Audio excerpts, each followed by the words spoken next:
رب اشرح لي صدري ويسر لي أمري واحلل عقدة من لساني يفقهوا قولي۔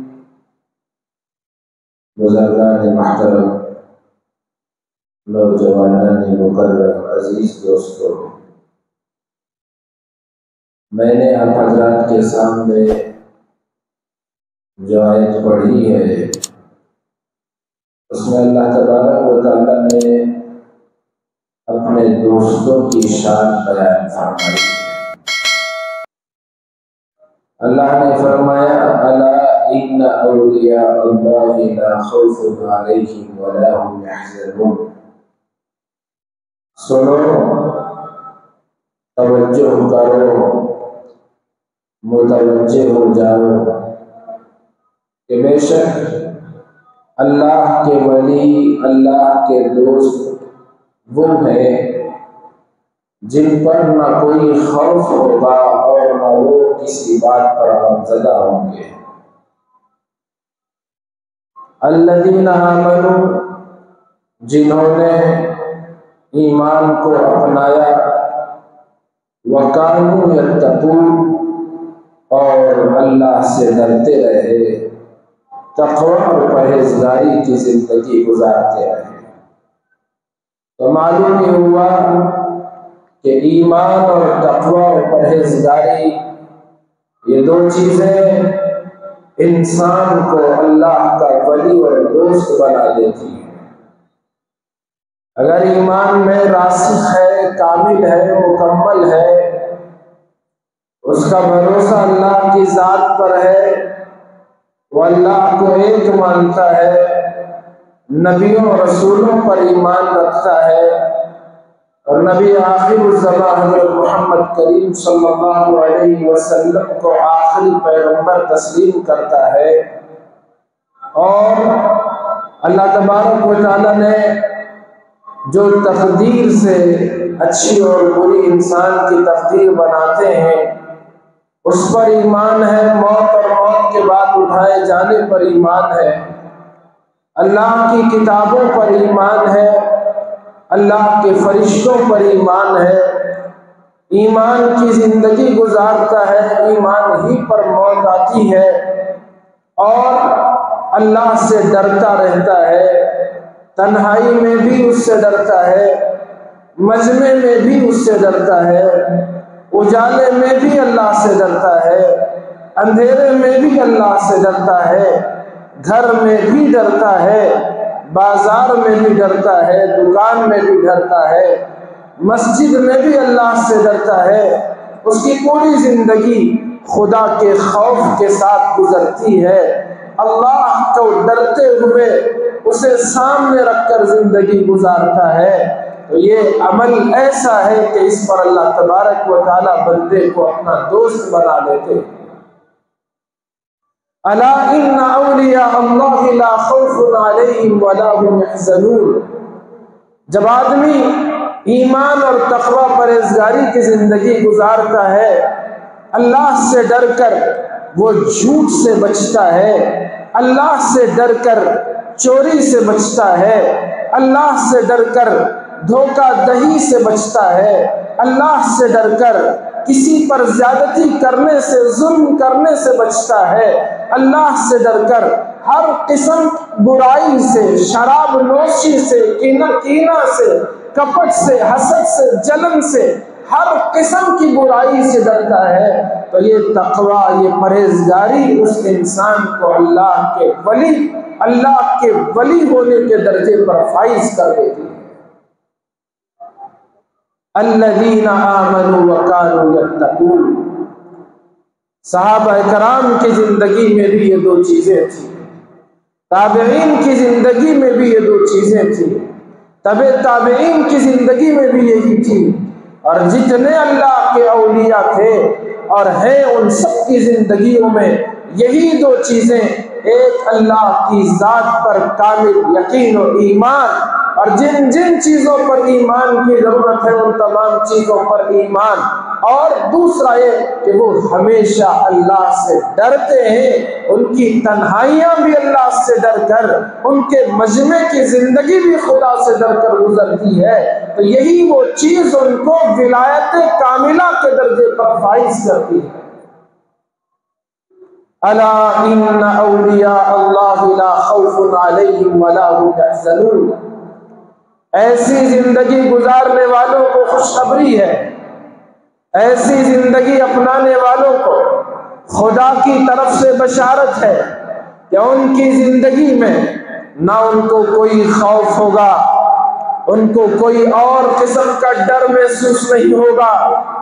جب بندہ دنیا کی چیزوں کا ڈر دل سے نکال دیتا ہے،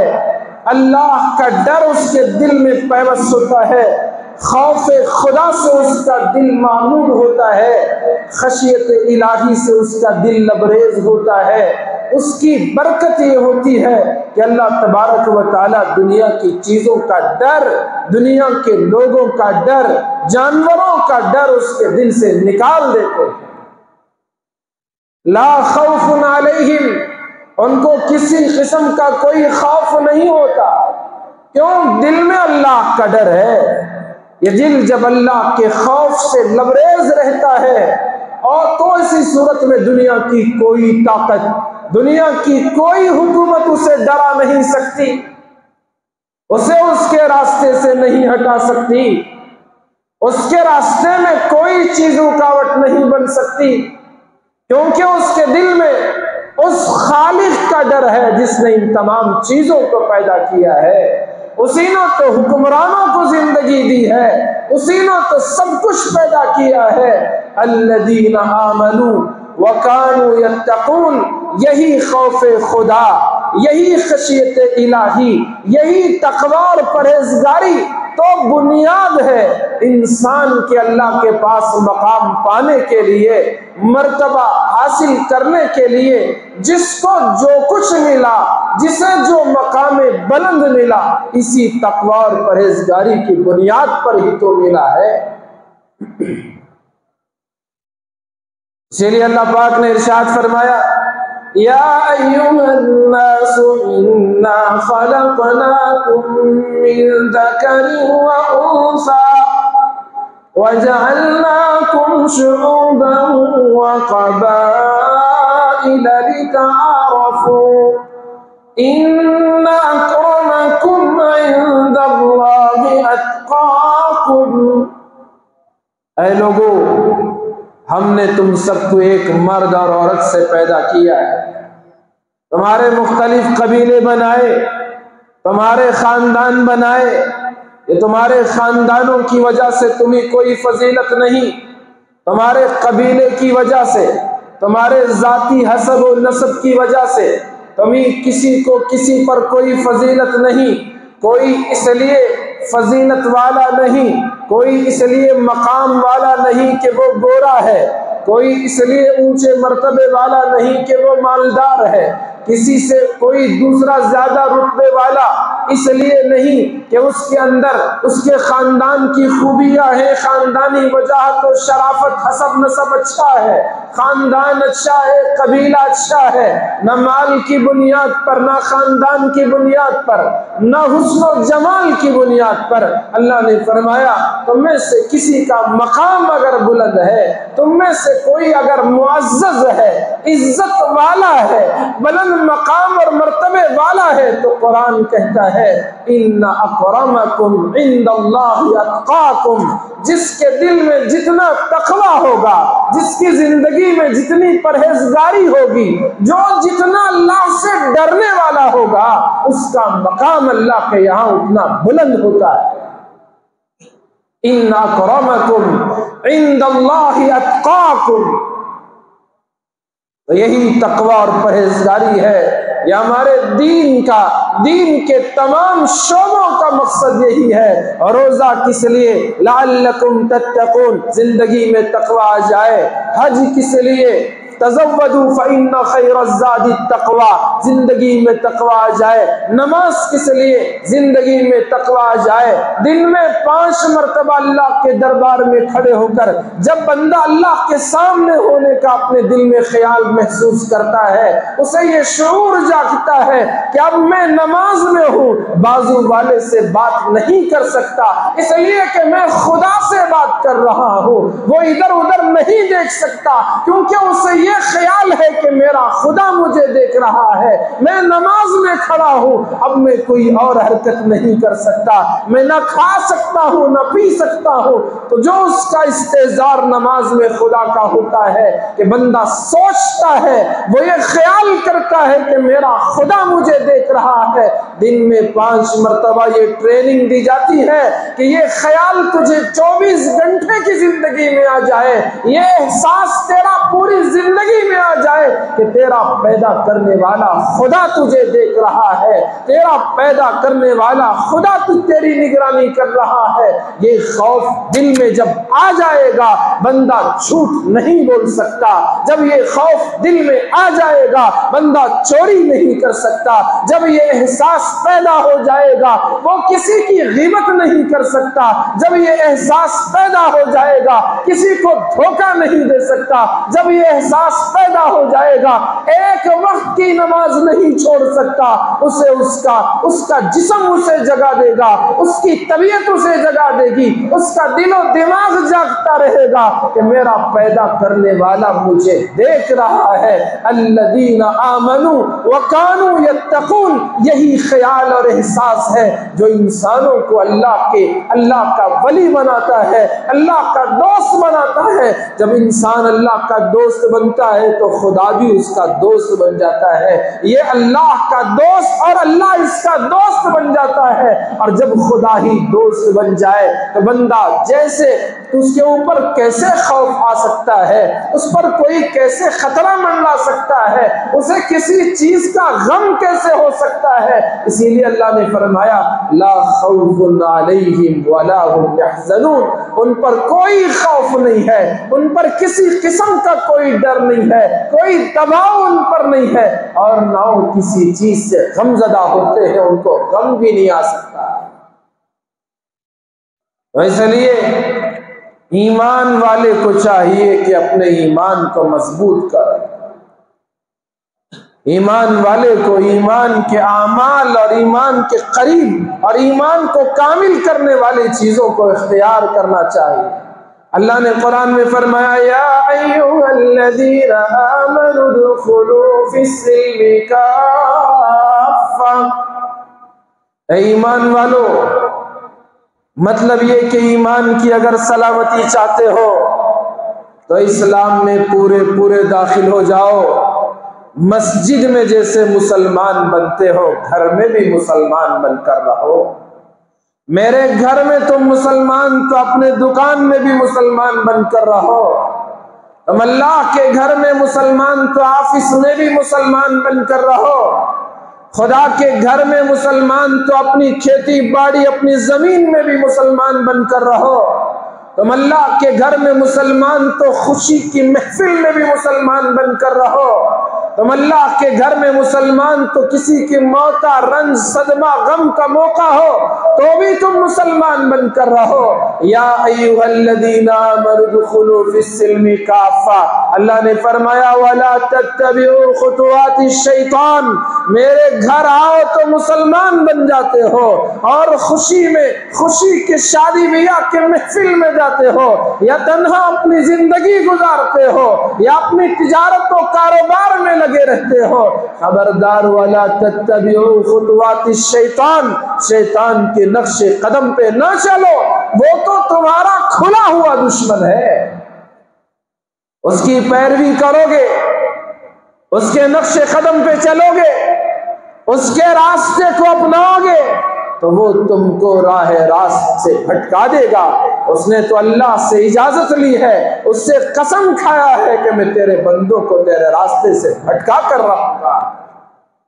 وہ تمہیں کب چھوڑے گا، وہ تمہیں کب سیدھے راستے پر رہنے دے گا؟ اس لیے اللہ نے فرمایا یا ایھا الذین آمنوا ادخلوا فی السلم کافۃ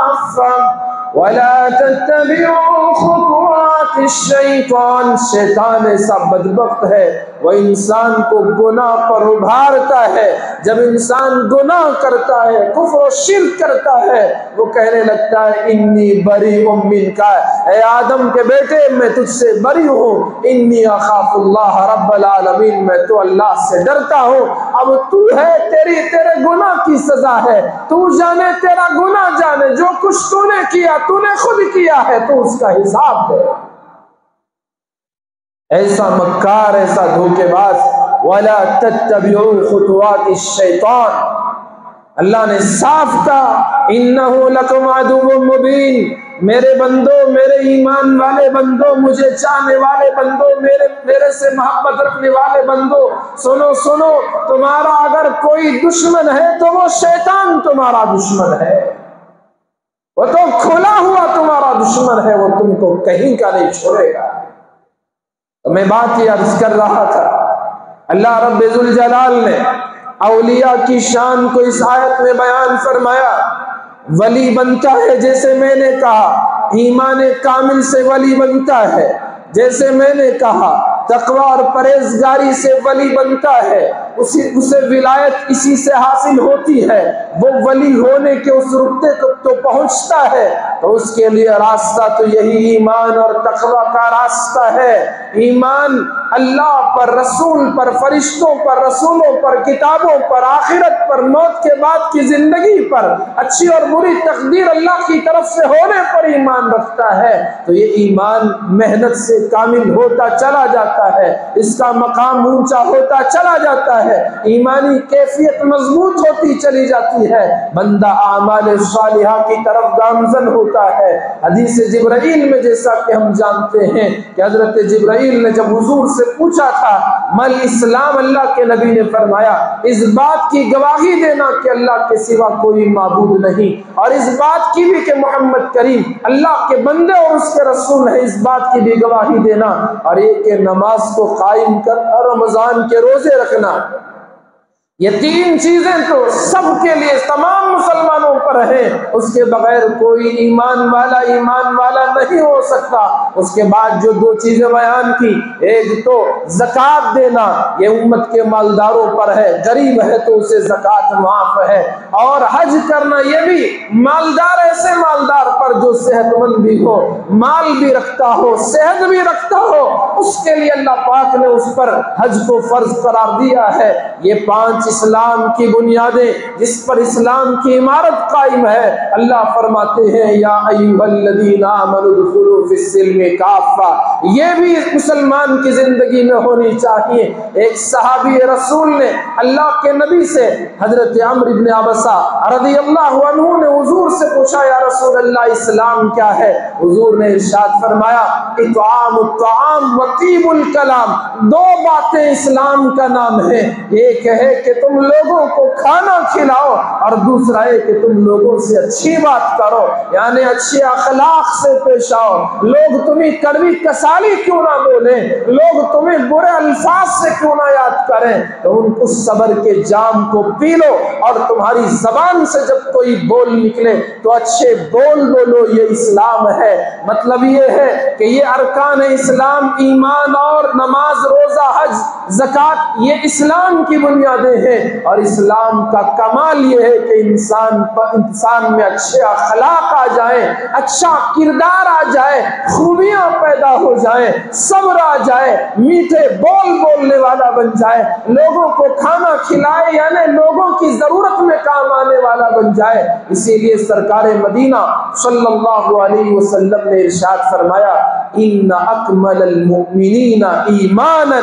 احسنهم اخلاقا، کہ کہ ایمان والوں میں سب سے باکمال ایمان والا، سب سے زیادہ کامل کا ایمان رکھنے والا، کمال ایمان کو پہنچنے والا وہ ہے جس کے اخلاق عمدہ ہو، جس کا کردار اچھا ہو، جس کے کیریکٹر بہتر ہو۔ احسنہم اخلاقا، یعنی آپ نے ارشاد فرمایا کہ اسلام کی بنیادیں یہ اعمال ہیں، تو ان کی بلندی، ان کا معیار اچھے اخلاق اور کردار سے ہے۔ یا ایھا الذین آمنوا ادخلوا فی السلم کافہ، اسلام کی بنیادوں میں بھی مستقل طور پر داخل ہو جائے، مضبوطی سے اس پر بھی عمل پیرا رہو، اور اسلام کی جو خوبیاں ہیں، اسلام کی جو بلندیاں ہیں، اسلام کے جو اعلیٰ کردار ہیں، فی السلم کافہ، اس کو بھی تم پورے اپناؤ۔ ولا تتبعوا خطوات الشیطان، تب تم شیطان سے بچتے رہو گے، کیونکہ شیطان تو تمہارا کھلا ہوا دشمن ہے، اس کی دشمنی تو بہت زیادہ خطرناک ہے، وہ تم کو بہلا پھسلا کر جہنم کے کھڈے میں گرا دے گا، وہ تم کو بہلا پھسلا کر وہ آگ کے حوالے کر دے گا، وہ تمہیں اللہ سے دور کر دے گا، اور وہ اپنے قریب کر کے تم کو جہنم رسید کر دے گا۔ انہ لکم عدو مبین۔ اور میں بات یہ عرض کر رہا تھا، اولیاء کرام جو بنے ہیں وہ ایمان کی بلندی اور اسی طرح تقوی اور پرہیزگاری کے رسوخ اور کامل متقی پرہیزگار ہونے کی بنیاد پر بنے۔ آج ہم میں سے ہر کوئی ولی کامل سے محبت رکھتا ہے،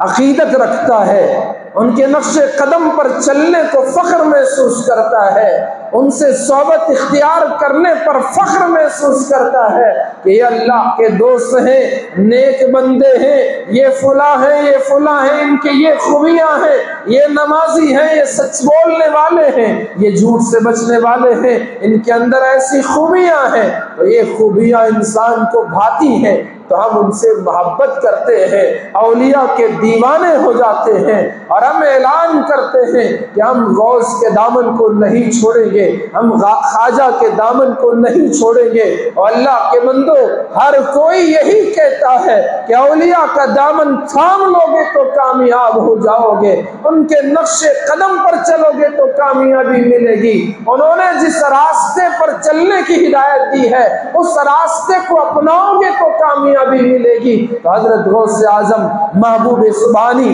غوث سمدانی، حضرت شیخ عبد القادر جیلانی رحمت اللہ علیہ، اولیاء کی جماعت میں سر فہرست نام حضرت غوث اعظم حضرت محبوب سبحانی شیخ عبد القادر جیلانی رحمت اللہ علیہ کا بہت بلند نام ہے، سر فہرست نام ہے، اولیاء کے سرداروں میں آپ سردار ہیں۔ اتنے ولی کامل، ان کی زندگی کا آپ مطالعہ کریں گے، ان کی زندگی کو پڑھیں گے، ان کی سیرت کو جاننے کی کوشش کریں گے، آپ کو یہ دو ہی چیزیں نظر آئیں گی، ایک تو ایمان کامل اور دوسرا تقوی اور پرہیزگاری۔ یہ دو چیزیں تھیں جس کی وجہ سے حضرت شیخ عبد القادر جیلانی آج تک یاد کیے جا رہے ہیں۔ کوئی ان کا نام لیتا ہے، ادب و احترام سے نام لیتا ہے، کوئی ان کا نام لیتا ہے، پورے عظمت کے ساتھ نام لیتا ہے۔ کیوں؟ کیونکہ وہ اللہ کے نیک بندے تھے، وہ سچے عاشق رسول تھے، وہ اللہ کے نبی علیہ السلام کی ایک ایک سنت پر عمل کرنے والے تھے۔ میں اور آپ دنگ رہ جائیں گے، یہی وہ غوث اعظم ہیں جو نماز سے بڑی محبت رکھنے والے تھے، ایسی الفت ان کو نماز سے تھی۔ آپ ان کی تاریخ پڑھیں، عشاء کے وضو سے عشاء کی نماز پڑھتے اور اپنی تنہائی میں خلوت گاہ پہنچ جاتے، پوری رات اللہ کو مناتے تھے۔ ان کی تاریخ لکھنے والوں نے لکھا روزانہ 24 گھنٹے میں 1000 رکعت نماز پڑھنے والے 2 رکعت نماز جمعہ میں پڑھ کر غوث اعظم کا شیدائی کہلانے والے 2 رکعت جمعہ کی تاخیر سے مسجد میں پہنچ کر وہ 2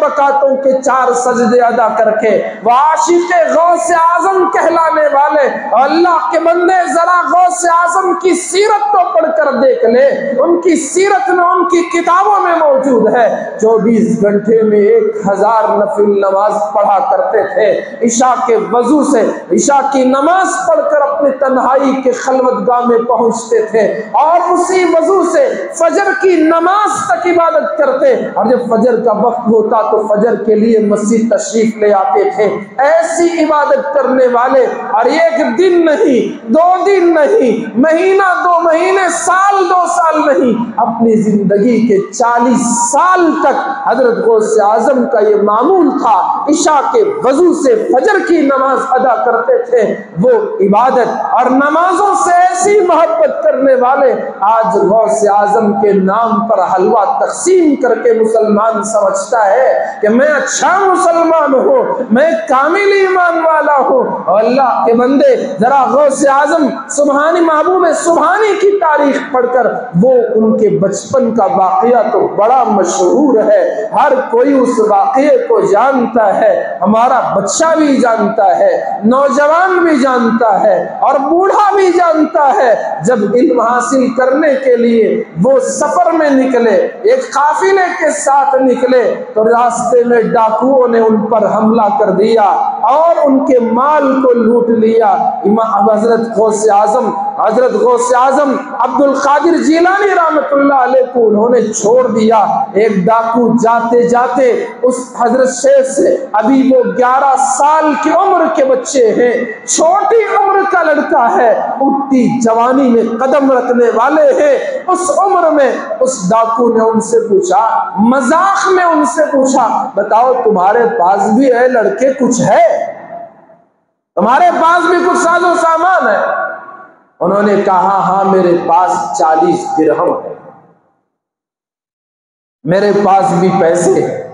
میرے پاس بھی کچھ مال ہے۔ اس ڈاکو نے اس کو مذاق لگا، وہ آگے بڑھ گئے۔ دوسرا ڈاکو وہی سوال حضرت شیخ عبد القادر جیلانی رحمۃ اللہ علیہ سے کرتا ہے اور پوچھتا ہے، اور لڑکے تمہارے پاس کچھ ہے؟ وہی جواب کہ ہاں میرے پاس بھی مال ہے۔ کہاں ہے؟ میری ماں نے میری گدڑی میں اندر سی کر اسے رکھا ہے بغل کے نیچے، تاکہ وہ مال محفوظ رہے۔ ماں بھی بڑی نیک اور پارسا، متقیہ، پرہیزگار، والد بھی حضرت شیخ عبد القادر جیلانی رحمۃ اللہ علیہ سادات میں سے تھے، سید گھرانے کے تھے، امام حسن سے اور امام حسین دونوں سے ان کا سلسلہ نسب جا کر ملتا تھا۔ حضرت شیخ عبد القادر جیلانی رحمۃ اللہ علیہ نے اس سے بھی جواب دیا کہ ہاں میرے پاس مال موجود ہے۔ اس ڈاکو کو بھی لگا کہ یہ بچہ ہم سے مذاق کر رہا ہے، آگے بڑھ گئے اور کچھ فاصلے پر ایک ٹیلے پر بیٹھ کر یہ ڈاکو آپس میں مال تقسیم کر رہے تھے۔ دونوں ڈاکوؤں نے اپنے سردار سے یہ واقعہ سنایا کہ ایک لڑکا بچا ہے قافلے میں۔ جب میں نے اس سے پوچھا کہ تیرے پاس کچھ ہے تو اس نے اس کا اقرار کیا، کہا ہاں میرے پاس مال ہے۔ دوسرے نے بھی یہی کہا، میں نے بھی اسی سے پوچھا تو اس نے یہی جواب دیا۔ ڈاکوؤں کے سردار نے کہا کہ جاؤ اس لڑکے کو اٹھا کر لاؤ۔ تو یہ دونوں ڈاکو حضرت غوث اعظم کے پاس پہنچے اور ان سے کہا کہ چلو ہمارے سردار کے پاس چلنا ہے۔ تو گئے، سردار نے پوچھا، ڈاکوؤں کے سردار نے پوچھا، بتاؤ تمہارے پاس کچھ پیسہ ہے، کچھ مال ہے؟ اس نے کہا کہ ہاں میرے پاس مال ہے۔ کہاں ہے؟ حضرت غوث نے فرمایا کہ میرے بغل کے نیچے گدڑی میں میری ماں نے سی کر رکھا ہے۔ جب اس کو وہاں سے پھاڑ کر نکالا گیا تو واقعتاً درہم و دینار موجود تھے۔ ڈاکوؤں کے سردار کو بڑا تعجب ہوا۔ آج مسلمان اپنے مال کی جتن کے لیے سچ تو سچ، جھوٹ کا بھی سہارا لیتا ہے، سب کچھ اختیار کرتا ہے۔ ڈاکوؤں کے سردار کو بڑا تعجب ہوا کہ یہ تو نے کیا کیا، تو نے اس طرح سے کیسے بتا دیا؟ کیسے سچ بات کہہ دی تو اگر چھپا لیتا اور کہہ دیتا کہ میرے پاس کچھ نہیں ہے تو بچ جاتا، تیرا مال بچ جاتا۔ آج دوسروں کا مال بھی، دوسروں کی جائیدادیں بھی ہڑپ کر اس کو اپنا ثابت کرنے کے لیے لائروں کا، جھوٹے وکیلوں کا سہارا، ان کی زندگی کے پورے جھوٹ کا سہارا لے کر دوسروں کا مال دبانا چاہتے ہیں۔ اور یہاں یہ لڑکا اپنا مال اسی کے بارے میں ڈاکوؤں کے سامنے سچ کہہ رہا ہے۔ اس کو بڑا تعجب ہوا تو اس نے کہا کہ تو اگر کہہ دیتا کہ نہیں ہے تو بچ جاتا، مال تیرا رہتا۔ اس بچے نے جواب دیا، اصل میں بات یہ ہے کہ جب میری ماں نے مجھے رخصت کیا تو اس رخصت کرتے وقت میری ماں نے مجھے نصیحت کی، اور وہ نصیحت یہ تھی، بیٹا ہمیشہ سچ بولنا، کبھی جھوٹ نہیں بولنا۔ میں میری ماں کے حکم کے خلاف نہیں کر سکتا تھا، میں مال بچا سکتا جھوٹ بول کر، لیکن میری ماں کی نصیحت کے خلاف چلا جاتا، ماں کے خلاف جا کر مجھے ملتا کیا ہے؟ اس لیے میں نے اس نصیحت پر عمل کیا اور سچ کہہ دیا۔ اور یہ سردار اپنا سر پیٹنے لگا، رونے لگا، اور حضرت شیخ کے اس بچے کے سامنے اس نے اپنے سر کو ڈال دیا، رونے لگا، خوب روتا رہا، خوب روتا رہا، اور اٹھ کے کہنے لگا، اے لڑکے، تو نے اپنی ایک ماں کی ایک نصیحت کو اتنا عمل کیا ہے اور اس پر اتنا عمل پیرا رہا ہے، مجھ جیسے اور ہم جیسے ڈاکوؤں کے سامنے تو نے اپنی ماں کی نصیحت پر عمل کیا ہے، اور میں کتنا دغا باز ہوں، دھوکے باز ہوں، اور کتنا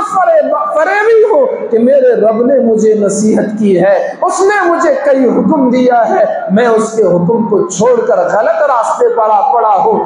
ہاتھ بڑھا، میں تیرے ہی ہاتھ پر ابھی اسی وقت توبہ کرتا ہوں۔ تو وہ توبہ کرنے لگا، وہ توبہ کر لیا، اور ڈاکوؤں سے، اپنے ساتھیوں سے کہا کہ جاؤ تم اپنے کام پر جاؤ، اب تو زندگی بدل چکی ہے۔ وہ ایک سچائی شیخ عبد القادر جیلانی کی، ڈاکوؤں کے سردار کو توبہ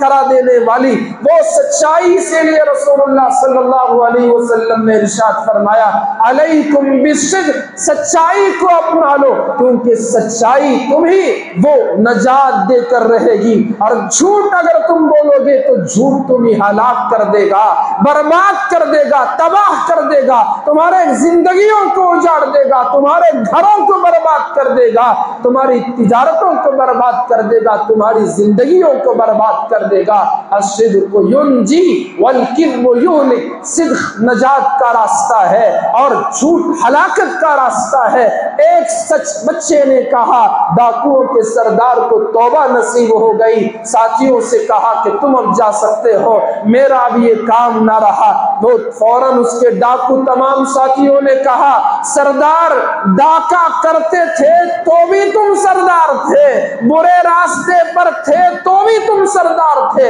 اب توبہ کر رہے ہو تو اب توبہ میں بھی تم ہمارے سردار ہو، اچھے راستے میں بھی تم ہمارے سردار ہو۔ ڈاکوؤں کی جماعت نے توبہ کیا، راہ راست کو اپنا لیا۔ یہ ہے بچپن میں حضرت شیخ عبد القادر جیلانی رحمت اللہ علیہ، جن کے نام پر ہم مر مٹتے ہیں، جن سے محبت کا دم ہم بھرتے ہیں، اور جن سے عاشقی کا اظہار ہم کرتے ہیں۔ ذرا ان کی تاریخ پڑھو، کبھی زندگی میں جھوٹ کو قریب آنے نہ دیا۔ اگر واقعی ہم بھی غوث اعظم کے چاہنے والے ہیں، محبوب سبحانی کے عاشق ہیں، واقعی ان کے دیوانے ہیں، تو جھوٹ سے توبہ کریں، سچائی کو اختیار کریں، زندگی میں ہمیشہ ہر حال میں، ہر حالت میں بھی سچائی کو اختیار کریں۔ یہ سچائی آپ کو بلند مقام تک پہنچا دے گی، یہ سچائی آپ کو عزت دلائے گی، یہ سچائی آپ کو اونچا مقام عطا کرے گی، اور جھوٹ اور فریب، مکاری، دھوکہ بازی، دغا بازی، بے وفائی تمہیں کہیں کا نہیں چھوڑے گی اور برباد کر کے رکھ دے گی۔ حضرت شیخ عبد القادر جیلانی رحمت اللہ علیہ خاص طور پر ربیع الثانی کے مہینے میں حضرت شیخ عبد القادر جیلانی رحمۃ اللہ علیہ کا خصوصی طور پر ہر جگہ تذکرہ ہوتا ہے، ذکر خیر کیا جاتا ہے، اور ایک مرتبہ ذکر کر کے ہم پورا سال خاموش ہو جاتے ہیں۔ اگر واقعی غوثی بننا چاہتے ہو، واقعی اگر قادری بننا چاہتے ہو، واقعی اگر اولیاء سے محبت کا اظہار کرتے ہو، تو اپنے سال کے 12 مہینے اور مہینے کے 30 دن، ہفتے کے 30 دن اور ہر دن کے وہ تمام گھنٹے، وہ ہفتے کے 7 دن اور ہر دن کے وہ تمام گھنٹے اور گھنٹوں کے ہر لحظے میں ان اولیاء کی سیرت کو اپناؤ، ان کے طریقے پر چلو، ان سے اپنی محبت کا اظہار کرو، ان کے لیے ایصال ثواب کرو، اور لوگوں کو کہو کہ ہم غوث اعظم کے ماننے والے ہیں، ہم خواجہ اجمیری کے ماننے والے ہیں، ہم قطب غوری کے ماننے والے ہیں، ہم بڑے اولیاء کے ماننے والے ہیں، ان کے چاہنے والے ہیں۔ انسان جب کسی کے راستے پر چلتا ہے، کسی کو اپنا مربی اور پیشوا سمجھتا ہے، کسی کو اپنا دل دے بیٹھتا ہے، تو اس کے راستے سے ایک لمحے کے لیے ہٹنا نہیں چاہتا، اس کی نصیحت کو کبھی چھوڑنا نہیں چاہتا۔ ہم تو بڑے پاگل ہیں، ہم کہتے تو ہیں زبانوں سے کہ ہم محبت کرنے والے ہیں،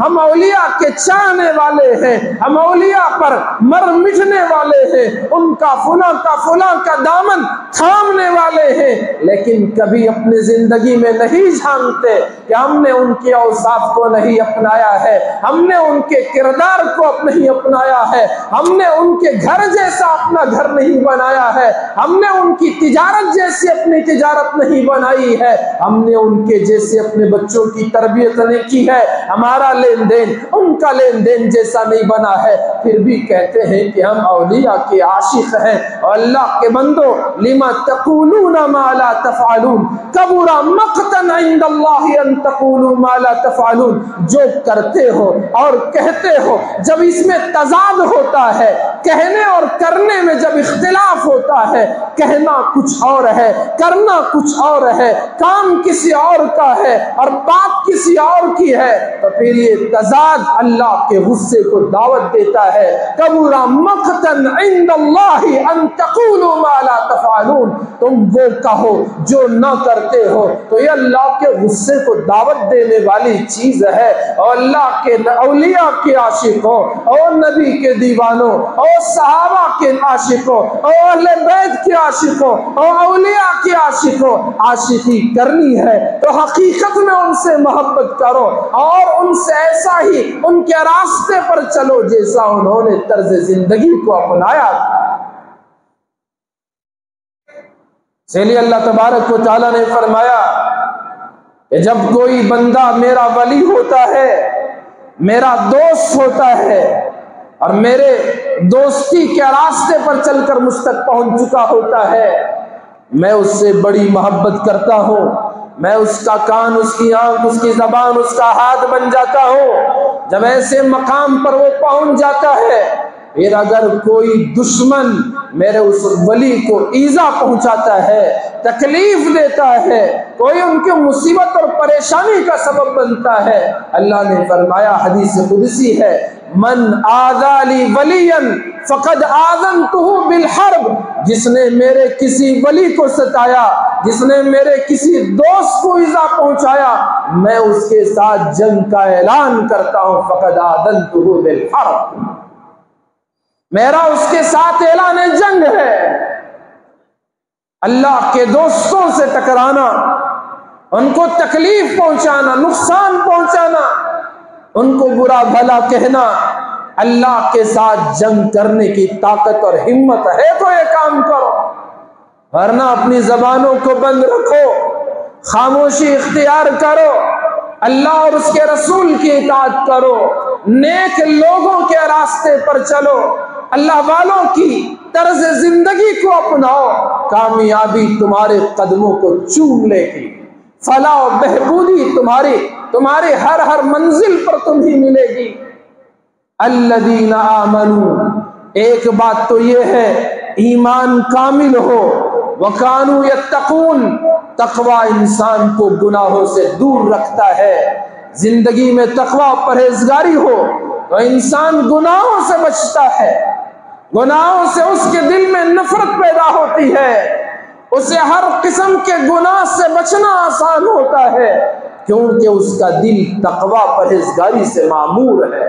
اس کا دل خوف و خشیت سے بھرا ہوا ہے، اللہ کے ڈر سے لبریز ہے۔ خدا کوئی بندہ اللہ سے ڈرتا ہو اور وہ گناہ کیسے کر سکتا ہے؟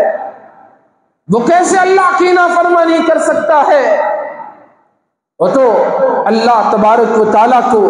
وہ ہمیشہ اپنے سامنے پاتا ہے، وہ اللہ کو گویا دیکھ کر عبادت کر رہا ہے، یا اس کے دل میں یہ خیال ہے کہ اللہ تبارک و تعالیٰ اس کو دیکھ رہا ہے، اور جس کے دل میں یہ خیال آ جائے کہ میرا خدا مجھے دیکھ رہا ہے، میرے خدا کی مجھ پر نظر ہے، لا تدرکہ الابصار وہو یدرک الابصار، وہ اللہ جس کو نگاہیں نہیں دیکھ سکتی، نگاہوں میں وہ سما نہیں سکتا، آ نہیں سکتا، لیکن اس کی سب پر نگاہ ہے، سب کو وہ دیکھ رہا ہے۔ جب بندہ یہ خیال پیدا کر لیتا ہے، اسے یہ احساس کامل ہے، شعور کامل ہے کہ میرا خدا مجھے دیکھ رہا ہے، تو پھر وہ بندہ کیسے اس کی نافرمانی کر سکتا ہے؟ ہمارا نوکر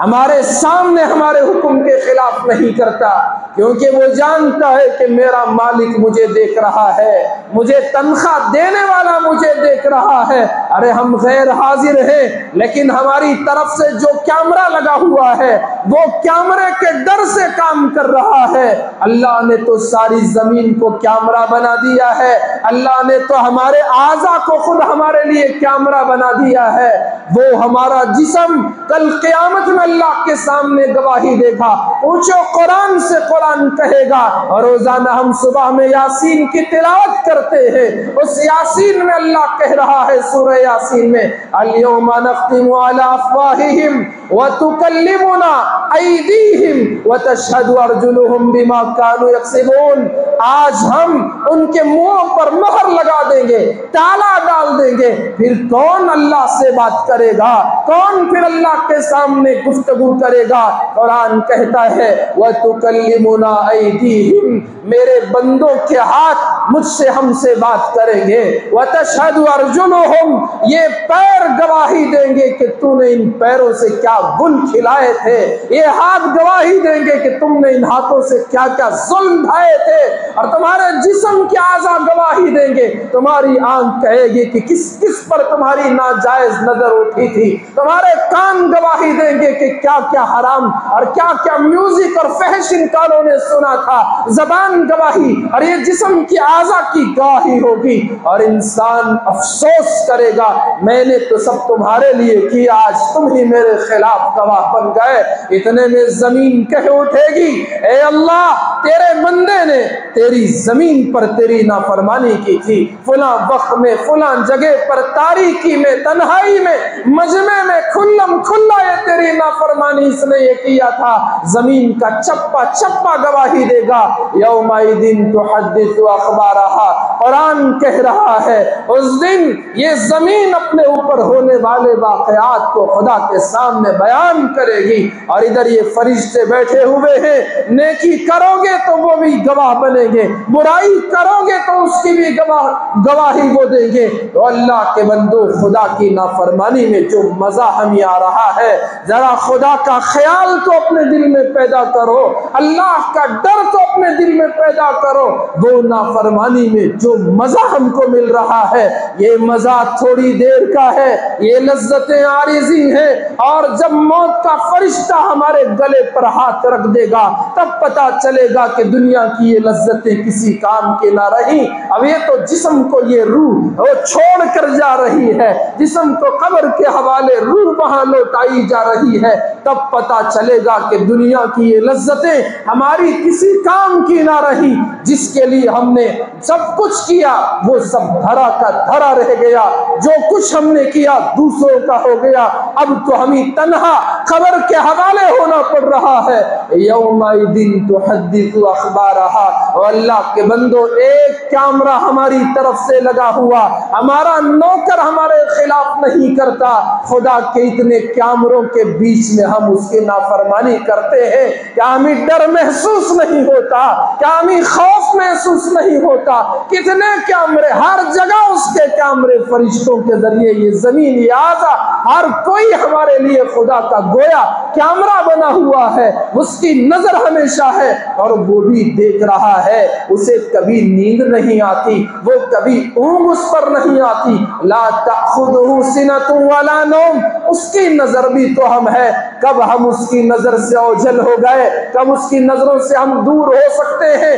وہ تو ہر جگہ ہم کو دیکھ رہا ہے، ہر پل ہم کو دیکھ رہا ہے، ہر لمحہ ہم کو دیکھ رہا ہے، پھر بھی ہم گناہ کرتے ہیں، ہمیں گناہ کرتے وقت وہ خیال نہیں آتا۔ اسی لیے میں نے عرض کیا، جب خدا کا خوف دل میں ہوتا ہے، تقویٰ اور پرہیزگاری انسان میں آ جاتی ہے، تو اس کے لیے گناہ کرنا بہت بڑا بوجھ محسوس ہوتا ہے، اسے خوف لگتا ہے گناہ کرنے میں، نافرمانی کرنے میں، اللہ کے حکم کو توڑنے سے وہ ڈرتا ہے۔ اللہ کی رحمت کی، اس کی شان کے کیا کہنے، بندہ جب گناہ سے بچنے کا ارادہ کرتا ہے تو اللہ کی رحمت کو جوش آ جاتا ہے۔ بنو اسرائیل کا وہ کفل جس کی روزانہ کی بری عادت ہر رات اسے ایک حسین و جمیل نئی خاتون کی ضرورت ہوتی تھی، مالدار بھی تھا، صحت مند جوان بھی تھا، اور اسے اس کے مال نے دھوکے میں ڈال دیا، زناکار اور شراب و کباب کا عادی بن چکا، پیسے لٹاتا اپنی بربادی کو مول لیتا تھا، اور روزانہ اس کا یہی معمول تھا، لوگ اس سے تنگ آ چکے تھے، بدکار ایسا کہ حد سے آگے گزر چکا تھا۔ ایک رات اس کے حصے میں ایک خاتون آئی، 60 درہم پر اس نے معاملہ طے کر لیا کہ 60 درہم لے لے، تیرا جسم میرے حوالے کر دے، اور یہ رات میں اس کے گھر میں پہنچ گئی اور برائی کے خیال سے اس کے قریب آنے لگا تو یہ عورت رونے لگی، کانپنے لگی، ڈر کر وہ تھرانے لگی۔ اس سے کفل پوچھتا ہے، بتا بندی آخر کیا ہوا؟ کیا میں نے تیرے پیسے نہیں دیے؟ میں نے تو تیرا معاوضہ، تیری فیس کو میں نے دے دی ہے۔ او اللہ کے نافرمانو، رات رات گناہوں میں گزار دینے والوں، کلبوں میں گزارنے والوں، یہ سنیما ہالوں میں بے حیائی کا نظارہ کرنے والوں، اپنے موبائل کے ذریعے بے حیائی کا نظارہ کرنے والوں، اللہ کی نافرمانی کے اڈوں میں پہنچنے والوں، خدا کے غضب کو دعوت دینے کے اڈوں میں پہنچنے والوں، کہاں کہاں ہماری نافرمانیاں، کہاں کہاں اللہ کے حکم کو ہم توڑتے ہیں، کیسے اس کے غصے اور غضب کو دعوت دیتے ہیں۔ وہ ایک عورت، ہماری وہ بہن، وہ ایمان والی عورت، وہ تھرانے لگی، کانپنے لگی، وہ ڈر محسوس کرنے لگی۔ آج ہماری بیٹیاں، ہماری بہنیں کہاں کالجوں میں کیا کچھ وہ گل کھلا رہی ہیں، کہاں کہاں وہ کیا کچھ کر رہی ہیں، ان کے روز روز ان کے کارنامے آ رہے ہیں۔ چند ہی دن پہلے یو پی کے مظفر نگر میں وہ جتنی لڑکیوں کو پولیس والوں نے پکڑ لیا تھا، آپ نے اس ویڈیو میں دیکھا ہوگا کہ اس میں مسلمان کی برقع پوش لڑکیاں بھی موجود ہیں۔ باپ یہ سمجھ رہا تھا کہ بیٹی کالج کو گئی ہے، ماں یہ سمجھ رہی تھی کہ بیٹی کالج میں پڑھ کر اچھے نمبر لائے گی، بھائی یہ سمجھ رہا تھا کہ میری بہن تو یونیورسٹی گئی ہوئی ہے، خاندان والوں کو انتظار ہے کہ وہ کل انجینئر بنے گی، ڈاکٹر بنے گی، پروفیسر بنے گی، لائر بنے گی، اور کیا کچھ بنے گی، انتظار ہے۔ لیکن یہ بیٹی بہن وہ کیا گل کھلا رہی ہے اس کو پتا نہیں ہے، یہ ناچنے والوں کے ساتھ ہے، یہ بے حیائی کی اڈوں میں اپنے جسم کے ساتھ یہ کھیل رہی ہے، یہ بے حیائی اور فحش کے اڈوں میں جا رہی ہے۔ مسلمانوں، اگر ہوش کے ناخن نہیں ابھی چباؤ گے، ابھی ہوش میں نہیں آؤ گے، تو یہ آندھی کی طرح یہ وبا پھیل رہی ہے، یہ کالجوں، اسکولوں، یونیورسٹیوں کے ذریعے سے یہ ہر گھر تک پہنچ رہی ہے۔ آج ضرورت ہے ہم ہی اپنے بچوں کو پڑھانے کی، بچیوں کو پڑھانے کی ماحول تلاش کرو، ایمان ان کا باقی رہے، اسلام ان کے اندر زندہ رہے، اخلاق ان کے عمدہ رہے، ان کا کیریکٹر بگڑے نہیں، ایسے اسکول کالج یونیورسٹی تلاش کرو، ورنہ وہ حال جو ہم نے ویڈیو میں دیکھا ہے، دیر نہیں لگتی ہمارے گھروں اور ہمارے محلوں آبادیوں میں پہنچنے میں۔ تو یہ آج کل کی بیٹیوں کا یہ حال ہے، وہ بیٹی کتنی پارسا تھی، وہ رونے لگی، تھرانے لگی، کانپنے لگی، کفل اس سے پوچھتا ہے بتا میں نے تجھے تیرے پیسے نہیں دیے؟ وہ عورت کہتی ہے پیسے تو نے دے دیے، لیکن کفل یاد رکھ لے میں کوئی بدکار عورت نہیں ہوں، میں کوئی گنہگار عورت نہیں ہوں، میں کوئی فاسقہ و فاجرہ نہیں ہوں، میرا یہ پیشہ نہیں ہے۔ بھوک سے جو بچے بلبلا رہے تھے اور جو پریشانی و مجبوری نے مجھے گھیر لیا تھا، اس پریشانی مجبوری مصیبت کے مارے میں تیرے پاس سودا کرنے آئی تھی، ورنہ میں ایسی عام عورت نہیں ہوں، میں ایسی ناپاک عورت نہیں ہوں۔ مجھے ڈر میرے خدا سے لگ رہا ہے کہ اس حال میں میرا خدا مجھ سے ناراض ہو جائے گا تو میں کیا کروں گی۔ یہ جو ڈر اس کے دل میں آیا، یہ جو خوف اس کے دل میں اتر چکا تھا، یہ خوف اسے ایسا، وہ خوف اس کے دل میں ایسا، دل سے جو باتیں اس کی زبان پر آئی، کفل کے دل پر اس نے اثر کیا۔ اس لمحے اس نے فوراً اس عورت کو چھوڑ دیا کہ جاؤ بہن چلے جاؤ۔ وہ پھر رونے لگا، توبہ کرنے لگا۔ اتفاق یہ کہ اس کی زندگی کی وہ آخری شام تھی، وہ زندگی کی اس کی آخری رات تھی، صبح ہوئی تو وہ مر چکا تھا، اور لوگ جب اس کے گھر پہ پہنچے تو دروازے پہ لکھا ہوا پایا ان اللہ قد غفر لکفل، کہ اللہ نے کفل کے سارے گناہوں کو معاف کر دیا ہے۔ اسی لیے اللہ نے فرمایا میرے بندہ جیسا میرے ساتھ گمان کرتا ہے میں اس کے ساتھ ویسا ہی معاملہ کرتا ہوں۔ میرا بندہ مجھے دل میں یاد کرے تو میں اپنے دل میں اسے یاد کرتا ہوں۔ میرا بندہ مجمع میں مجھے یاد کرے تو میں اس سے بہتر مجمع یعنی فرشتوں کے مجمع میں اسے یاد کرتا ہوں۔ میرا بندہ ایک بالشت میری طرف چل کے آتا ہے، میں ایک ہاتھ اس کی طرف چل کے آتا ہوں، اور اگر ایک ہاتھ وہ آتا ہے تو میں دو ہاتھ اس کی طرف لپک کے آتا ہوں۔ میرا بندہ چل کر میری راہ میں آتا ہے تو میں دوڑ کر اس کی طرف آتا ہوں۔ بندے کے دل میں جب خدا کا خوف، ڈر اور خشیت پیدا ہوتی ہے تو یہی اس کو ولی بنا دیتی ہے۔ الذین آمنوا وکانوا یتقون، بات یہیں سے شروع ہوئی تھی۔ ایمان والا، تقوی اور پرہیزگاری والا وہی اللہ کا ولی ہوتا ہے، دوست ہوتا ہے، اور ان کی پوری زندگی ایمان اور تقوی ان دونوں کے ساتھ ساتھ چلتی ہے۔ میں نے آپ کو بتایا کہ حضرت غوث سبحانی، محبوب سبحانی، غوث سمدانی، شیخ عبد القادر جیلانی رحمت اللہ علیہ نے کیسے اپنی زندگی کو گزارا تھا۔ یہ اولیاء کی پوری جماعت سچائی کے ساتھ زندگی گزارتی ہے، اسی کے راستے پر وہ چلتی ہے، اور تقوی پرہیزگاری کے ساتھ یہ جماعت زندگی گزارتی ہے۔ تبھی اللہ پاک ان کو اپنا دوست بناتے ہیں، ولی وہ بنتے ہیں کہ اللہ تبارک و تعالیٰ ان کا دست و پا بن جاتا ہے، وہ دوستوں کی آنکھ بن جاتا ہے، وہ اپنے دوستوں کا کان بن جاتا ہے، وہ اپنے دوستوں کی زبان بن جاتا ہے، اپنے دوستوں کے دست و پا بن جاتا ہے، اور اللہ کو اپنے دوستوں سے اتنی محبت ہو جاتی ہے اور یہ اعلان کر دیتا ہے اگر میرے ان دوستوں کو ایذا پہنچاؤ گے تو میں تمہارے ساتھ جنگ کا اعلان کرتا۔ من آذالی ولیا فقد آذنتہ بالحرب۔ میں نے عرض کیا خدا اتنا مہربان، اتنا بندوں سے وہ محبت کرتا ہے، وہ بندوں سے ایسی چاہت کرتا ہے تو بندوں کو بھی چاہیے کہ اس کے راستے کو اپنائے، شیطان سے دور رہے۔